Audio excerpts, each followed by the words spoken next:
dito, pwede pala physical damage din. Klase, ganun na umabot yung meta natin ngayon. There's a wider variety of heroes na pwedeng magamit ng ating dalawang teams. Kasi ngayon, parang yung mga nakita nating laro noong mga naunang 4 na araw, iba to eh. Inibat talaga nila yung tempo towards the draft. We even look at that first pick. Eve has been picked up in the second. Pero ito, ang kanilang sagot na Franco is back. Ay, Therese para kay Light. Therese ayun na. Good pick. Terisla is a good pick. Sabi nga ni Trimar, Parang 50. good sa Fredrin. Check sa Fredrin. 50 sila dito. Pagalingan na lang pumindot to. But how quick? Ang ganda pareho ng draft nila.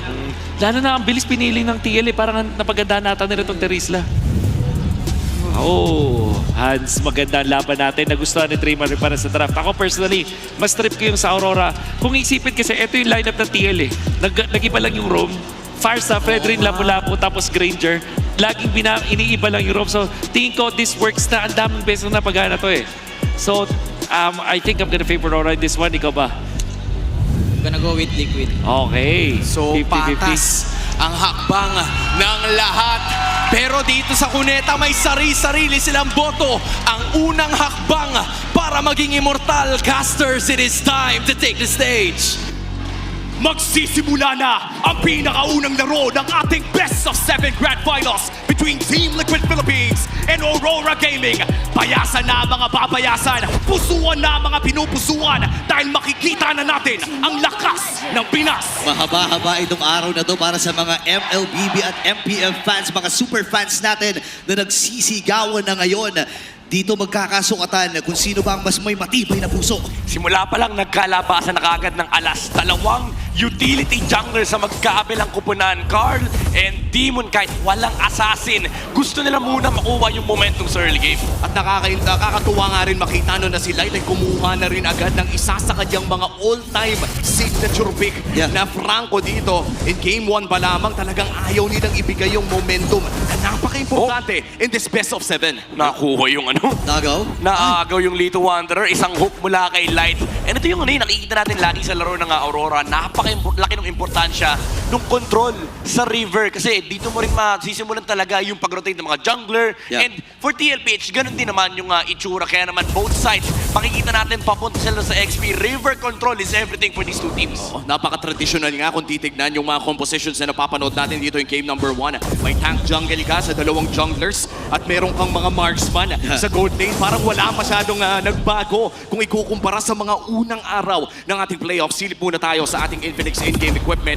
Maagang tier 2 boots para dito kay Light. Yeah, rapid boots para mas mabilis siya makagalaw sa river. And ganito na rin yung nagiging takbo ng early game natin. Very classic approach na to na yung mga roamers sinasamahan yung kanilang mga junglers kasi may nakukuha pang extra gold and XP and then pupunta sa may middle lane para i-clear yung second wave and then lahat sila magmamadali papunta doon sa XP. Kaya naman kanina pa nakabantay dito si Light pero naunang nakabalik sa mid si JP. May pumistuhan na ginagawa na rin ang Team Liquid Philippines. Kakatake na sa kanilang puder yung unang pag-go na laban na ito.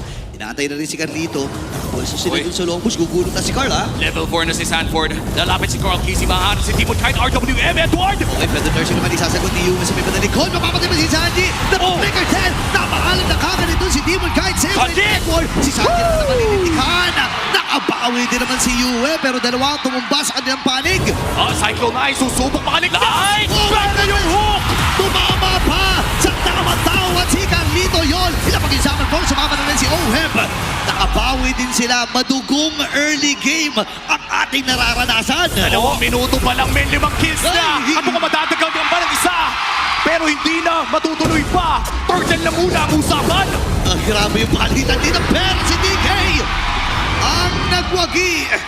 Lamang nga naman sa retrihan yung Fredrin. Oo, tsaka wala din kasi hindi na umabot si Carl TZ. What a punish coming up from Aurora. Naging maganda yung simula, yung setup ng TLPH. Alam nila medyo delay yung turtle take dito ng Aurora kaya nagmadali. Hinatak agad ni JP yung pagong and si Carl TZ hinanap niya kagad si Demon Kite kasi alam nila meron real world manipulation si Sanji na ibig si Demon kahit nung nawala na yung jungler ng Aurora, doon na sana sila magkakaroon ng chance ang kunin yung pagong. Kaso men, si Yue, binagsakan kagad si Sanji, nag-micro-1 pa nga silang dalawa. Hinintay pa ni Sanji yung huling bagsak ng Feather Airstrike bago niya ginamit yung kanyang flicker down to the last second. And imagine mo men, nabuhay pa si Yue doon. Oo, sobrang tagal ng laban na yun. Nagkaroon ba ata ng 2.5 reset but another AOG dito sa baba. Si Doming Kite, kalahati kagad ang kanyang buhay. Si Light, sinasakapito niya ang kanyang sarili, pero hindi mo pa rin siya nagamit din! Napatumba na naman si Light. Napakatindi na nagiging palitan na dito. And the team Liquid Philippines, Doming Kite, oy, JP! yung Feather siya nagamit din. Pasok din with the revital Carl. si JP. Matibay talaga ang TLPH. Pero aatrasan na muna dito ng Aurora. Oo, mukhang tatahimik muna ang lanam doon, pero mukhang may magpakan na naman dito sa may bandang XP lane. Malitan lamang ni Sanford at ni Edward. Waves Fighter na nagamit na nga rin. Pero mukhang hindi naman magkakapatayan ang dalawang ito. Actually, medyo ano yun eh, medyo parang Esmeralda Uranus yun eh. Parehas malala yung lifesteal or yung spellbomb nitong dalawa. But for TLPH, ito yung sagot nila doon sa hinain ni Wolf na Keys to Victory para maiwasan mo yung double doming or doming double, dalhin mo sa gold lane yung away. Oo, Chap, kanina pa nga nagkakaroon talaga ng mga suntukan doon sa may bandang ibaba, pero mukhang lilipat na tayo sa may bandang XP lane dahil 15 seconds na lamang ay lalabas na ang pangalawang pagong ng larong ito. And via that expanding rivers ay maaasahan natin na agad-agad ding makakapunta ang mga miyembro ng Aurora and Team Liquid Philippines. Magsegundo bago ito lumabas, pero mukhang nagpa-farm muna ang parehas na junglers. Okay, ngayon hahatakin at iiiwas muna itong Aurora. Oy, may tinamaan din! At hindi ata makakaiwas si JP. Mabuti na lang ay hindi rin ready ang Aurora para i-burst itong si JP. And hindi rin siya yung tamang tao para i-burst eh. Light. Yan na, may angulo. Sino makakakuha, Carl? Oy! Paano na makakasecure? Ayan na, AOG, hindi na ikasa. Ngayon, si Demon Kite, kailangan Ay, Lord! then, yung penalty zone and AOG sa likuran. Dahil makakaganda na patumba. Napakaganda na nagiging simula ng Team Liquid Philippines. Sumama na rin si Ohim para lang sigurado. Flicker penalty zone mula dito kay Sanford. Kaduluduluhan, nakahanap pa ng dalawa. Binibilisan nila yung laro dito, pinapakita nila yung express ng Team Liquid Philippines na napakaganda ng start ng turtle take nila. Hinarangan na naman ni JP yung river na puwersang mag-recall si Doming kahit umabot naman siya sa middle lane, pero once na umabot na yung TLPH doon sa turtle, kahit panahog si JP, blinitz nila yung turtle. Men, hindi lang Lord biniblitz pati yung turtle. Oo nga, at nasilip natin sa goal difference natin ng BPI na halos may tigli 500 to 600 na lamang ang mga miyembro ng Team Liquid Philippines. At sa pagsilip naman natin sa in-game equipment natin ng Infinix, ay papunta na nga tayo sa part ng Sky Piercer ni Doming kahit na siguro 1,000 pa bago mabuo. Yeah. Ito yung importanteng power spike para sa Aurora. Kailangan nila magamit yung mid-game tempo nila, especially with the front line, yung Fredrin, yung Lapo, and of course, yung magkaroon ng numero or yung stack ng Sky Piercer para kay Doming kahit. Kaso ang problema nila dito, ang lalaki ng muscle eh.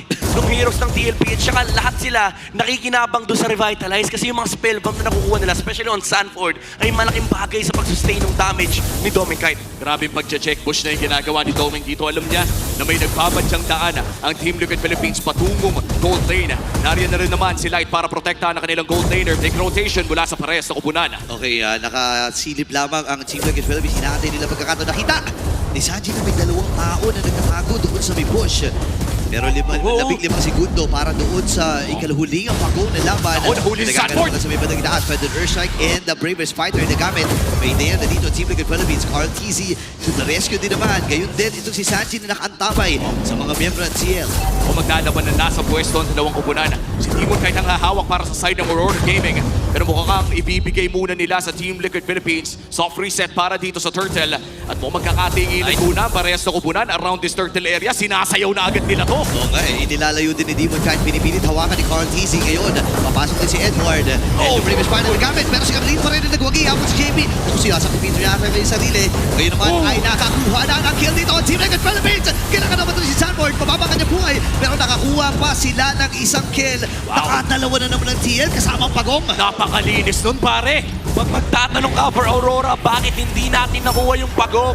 Kasalanan ni JP. Nag-dash yung Fredrin men. Ang nakasalubong na yung AOG nung Gatot Katya. And once again, TLPH, biniblitz na naman yung objective. Hindi nila hinahaya makapag-setup ang Aurora. At tuloy lang ang pagkuha ng mga objectives para dito sa Team Liquid Philippines. Makakatore din si Oheb doon sa may bandang ibaba. And looking at our Infinix in-game equipment, sumasakit talaga si Oheb pare. Papunta na siya sa kanyang third item. 8 minutes in. Ang ang mahirap dito is yung damage dealer ng Aurora ay nakadepende kung kaya nila ma-hold yung mga frontliners. Aside sa ang lalaki ng muscle ng kalaban namin, ang lilikot din. Imagine mo yung backshot nag-drive and one direction lang yung barrel ng Rhapsody. And even si Oheb, napakarami niyang dash sa loob ng teamfight. Sa Aurora, importante talaga sila. Sa kanila naman, sila yung mag-setup ng teamfight. Pero lagi kasi nauuna yung Liquid Philippines. Oo, at mukhang nauuna naman ngayon ang side ng Aurora Gaming. Patubong XP lane. Pero may agad naman na makakapunta mula sa Team Liquid Philippines. In fact, sila pa nga Lima. ang papasok sa loob ng jungle ng Aurora. Demon Knight! Okay, natamaan si Demon Knight dito. Kailangan niya na umatras. Wow! Yung hook and the bloody hand to the rescue na rin naman itong Sanford. Pero mapapaalam na kagad si Demon Knight. Tinapag yung Sanford pero hindi makakapit na dito ni Oheb. Ayun naman si Sanford ay naka-zone pa rin. Reroll manipulation na gamit. Flicker ay na-force na rin para kay Sanji. Napakalinis ng pag-ikot ng CLPH. Carl! Natapos sa pananalasa. Nag-stampin. Iniwas-iwasan ni Dominic Knight. Pero hindi na maiwasan ang pagsugod ng nag-stampin ng TL. Si Edward Atay may ipit. Diretso lamang si Oheb. Previous fighter. Previous fighter na hinatag. Zaman Force as well. Pero nandito pa rin ang pulutong ng TLPH. Pero magdidesisyon na sila na umatras pa. Team Liquid Philippines, 2 minutes silang sa ilalim ng tore. Oo, grabe yung pag-kite ng Aurora. Pero grabe din yung aggression ng TLPH. Buti na lang may na-hook si Light. Nakuha niya si JP. Kaso pagka-hook si Ben, napindot yung revitalize kagad. Kaya medyo matagal yung, yung oras na tinig ng Aurora para patayin si JP. Now this is the Lord Dance na hinihintay ng Aurora. Panibagong setup. Kaso problema nila, men, nagiging problema na yung Eve. Dati, sila lagi yung gumagamit ng Eve. Ngayon, nararamdaman na nila yung ginagawa ni Yue. At ibang klase din naman kasi mag-Eve dito si Sanji. Currently 2-1-7. Our finals MVP from last season of MPL Philippines. At sinisimulan na nga ng Team Liquid Philippines ang Lord na ito. Ito ang pinakaunang Lord ng ating laro. At nariyan naman si Demon Knight para sumubok mag-contest. At nag-conceal na nga dito. JP naghahanap ng potential na play. Finds Yue doon sa may bandang kilid. Pero mukhang hindi pa nila i-reset ang Lord na ito. JP! JP ang sinasunod naman. Pero nandun yung flicker and the penalty zone. Dalawa na huli ka dito with the bagong. Kita Lord pala. Pero si JP ngayon ang hinahabol din. And this time ay si Demon Knight ay lalayo na. Ang ganda na naging atake doon at CLPH. Pero gusto ko i-comment pre. Yung penalty zone parang my pa-fade away, pa-side away ata yun eh. Oo, talaga nga alay buhay yung ginagawa ni Sanford dito tsaka ni JP. And nagaganda nung kanilang mga set, especially with the penalty zone. Yung AOG hindi makapwesto si Demon Knight. And unfortunately, medyo bitit kasi yung bawi. Kasi parang kung ikaw si, kung ikaw si Light tsaka si Dominic Knight, even if ibuhos mo lahat, parang hindi sapat. Napakakunat din kasi pag madaming miyembro na tamaan ng isang tirista, pumapalik yung buhay with the penalty zone, of course, yung spell vamp din. And of course, yung passive na rin ng isang tirista na talagang nagpapakunat sa kanya. Looking at our gold lane difference ngayon, makikita natin na lumalamang na nga talaga sa pera si Oheb all the way to that 1K mark at tumataas na rin ang gold lane ng Team Liquid Philippines. A 5.6K deficit para dito sa Aurora Gaming at patuloy pa nga nagpupush ang unang lord ng ating laro sa top lane. Nag-aantay pa tayo ng potential game-winning teamfight para dito sa Aurora, pero para bang hindi sila makahanap ng butas sa Team Liquid. Hindi kayo mahirap na parte dito eh. So far ay wala pa tayo nakikita rin magagandang hook and bloody hunt para dito. Kasi nga nahihirapan sila dun sa pagsubsubi ng TLPH kasi kung may mahuli sa kanila, ready sila lahat sumubsubi. Yeah, grabe yung consistency na ginagawa ng TLPH. Parang telegraph yung laro nila every single time na open yung angulo. And as long as di kailangan mag-set ni Sanford, si Carl, yung naka-doming ka duty, tinatangke niya lahat ng mga Rhapsody mula sa bala ni Dominic Knight. And this makes it awkward for Aurora to actually fight. Kasi kahit palabanan mo yung backshot, may damage reduction yan eh. Ipapop niya lang yung Tortoise Poisons. Tapos ang kasunod niyan, AOG na may penalty zone. At yun yung pinakamasakit, no? Yung flicker na burn na nga rin dito kay Dominic Knight. The moment na makulong si Dominic Knight sa loob ng AOG and penalty zone, parang pwede mo nang ilista the moment na walang flicker ang isang marksman. Kaya naman sa isang minuto nga, antayin natin bago lumabas ang pangalawang lord na ito. Eh mukhang nang umaagaw na ng napakaraming resources ang side ng Team Liquid sa Aurora. Inuubusan na talaga na. Ang hirap pa naman pagka yung isang friend rin ay hindi nakakakuha. No, hindi na nga naging maganda yung kanilang early game. Hindi pa siya nakakakuha pa ng panibagong mga items dito. Nakaasahan na lang nila dito mamaya si Dominic Knight at si Yue na kailangan pa nilang protektahan kasi ang daming tumatalon sa mga miyembro ng TL. Tsaka ang main difference between the strategy of these two teams is si Oheb hindi kailangan proteksyonan ng Liquid Philippines. Habang yung Aurora kailangan nilang proteksyonan si Dominic Knight kasi ang daming tumatalon sa side ng TLPH. And even if i-threaten nila yung buhay ni Oheb, sabihin natin patalon na siya ni Edward, mabagsakan siya ng Predator Strike, may sayaw kasi eh. May command force and yung mobility na pwedeng ilabas ni OHIP dito, kaya niyang micro-end yung mga tatalon sa harap niya. At tignan natin kung ma-micro pa nga niya as we head on towards the second Lord of the game. Kung saan mukhang mauunang pumuesto on Team Liquid Philippines with the side of Aurora Gaming na mukhang hindi naman i-give up ng basta-basta ang Lord na ito. Once again, all objectives kung sa isang bago ay napunta sa kamay ng Team Liquid Philippines. Ayaw sumubo dito ni Team Kite. Gusto nilang makita na sumubok makaagad ng Lord. Biglang gugulong-gulong si Cortese, nag-aabang yung hook and block. Yun na nga, sa may bandang likuran, nakakagat. Pero yung real manipulation na gamit din. Habang si Demon Kite ay namatay. Ngayon naman nagsisama na baba ng buhay. Flicker from Edward. AOG, flicker din. Nabitawan ni Doming. Atras muna si Edward. Kailangan na mag-atrasan ng Aurora dito. Kasi yung Stampede ay naroon na. 7.4k gold lead. Diretso pa sa Lord. Tingnan mo naman, tatlong patent spell din na nawala para sa side ng Aurora Gaming. May Lord pa ang kasama para sa Team Liquid Philippines. Midnight, may nakita tayong play. Nag-flicker kain ang ating regular season MVP na si Light. Was it a slight disconnect on the side of Aurora? I think yun talaga yung plano, pigilan yung pagbangga ni Cartesi. Kaso, mabuti yun Sanji. Pero ang isa talagang malaking problema ng Aurora is yung Jumpman. Pagka-flicker, nakita mo may marka kagad. Yung lupa, laging naka-ready si JP. And tumalon din si Sanford. And si Sanji, napakaganda rin yung placement. May nung real manipulation. Parang 3 to 4 seconds na nakalock doon sa gilid at the edge of the RWM and libre yung pagsayaw ni OHIP. Nakakatakot ang isang Team Liquid Philippines kapag nakakalibre ng sayaw si OHIP on this Harith. The Harith on the hands of OHIP is probably within top 3 all-time Harith dito sa loob ng MPL Philippines. At sobrang comfortable na ng taong ito sa pick na yan throughout the history of this pick. Age of the Crown pa lamang ay hawak na niya yan. At ngayon ay nagmamarcha na ang pangalawang Lord na ito sa top lane. Anong inhibitor turret kaya ang pakabagsak? Mukhang pinakauna sa top lane. Real with manipulation. AOG! Tinama ang kagad si Light! -1 kagad ang naging call dito ng Team Liquid Philippines. Kailangan na maglayuan ng Aurora. Basag yung Torres sa itaas. Ngayon Gitama magiging target nila. Taunt is there. Andun na rin yung Abraxas Rat. Mag-iba pagwersa ang TLPH na umatras na muna. Pero napakaganda depensa ang pinamalas ng Aurora. Ito talaga yung marke ng Team Liquid, yung express. Yung pag nilalaro nila no hesitation, basta makita nila pwede, tatalon kagad sila. Edward! Ayan na, may tatalon din ata dito at natunaw kagad! Itong si Edward! Sanford! Yung ultimate mula dito kay Sanford. Kailangan na magtrasa dito ng Aurora. Unti-unti bumababa ang buhay ni Demon Kite. Ang baba na rin ang buhay ni Doming. Pero si JP ay maiipit. AOG ay nagamit! Buhay pa rin si Dad! Pero si Yue habol sana. Mabuti na lamang ay nandoon si Sanji para maprotektahan ang kanilang kritikal na miyembro.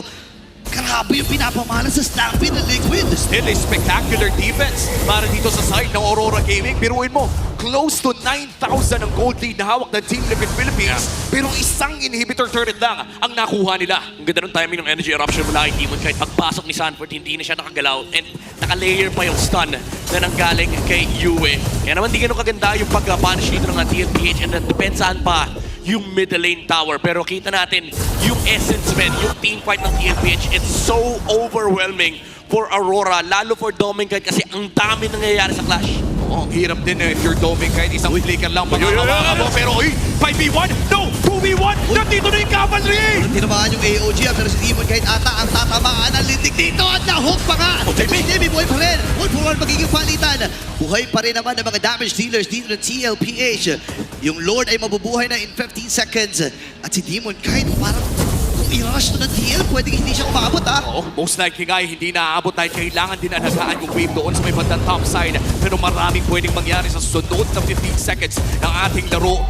Lalaban pa kaya ang Aurora for this Lord? Medyo mahirap yan kasi wala silang jungler and TLPH. Nakuha na nila yung punishing na hard nila. Pwede sila mag-turn dito Oo, and si Yue, may mga moves din siya na inalalakad. Tulong na si Cartesi. Binugaw lamang ang Northern Lights. And Team Liquid Philippines, sobrang nagiging perfect yung mga Lord dance nila dito, Kakaibang ano to, men, kakaibang era to. Cartesi setter. Center era. Siya na yung setter. Hindi lang siya taga-frontline, hindi lang siya taga-tangke. Sabi ni Carl, sige ako na magsisimula ng laban. And that's insane to think that throughout the eras of Carl TZ, nakita na natin yung pala assassin god na Lancelot and M2 nag-adapt into a Fredrin man around season 10, season 9 ng MPL. At ngayon nagbabalik tayo na kaya niya yung parehas na yun sa game na ito. At kitang-kita yan sa kanyang backshot performance. Sabay na papasok na sa base ng Aurora. Team Liquid Philippines continues the siege. May Lord sa taas. Nagpadala sila ng 3 miyembro sa gitna, 2 sa baba.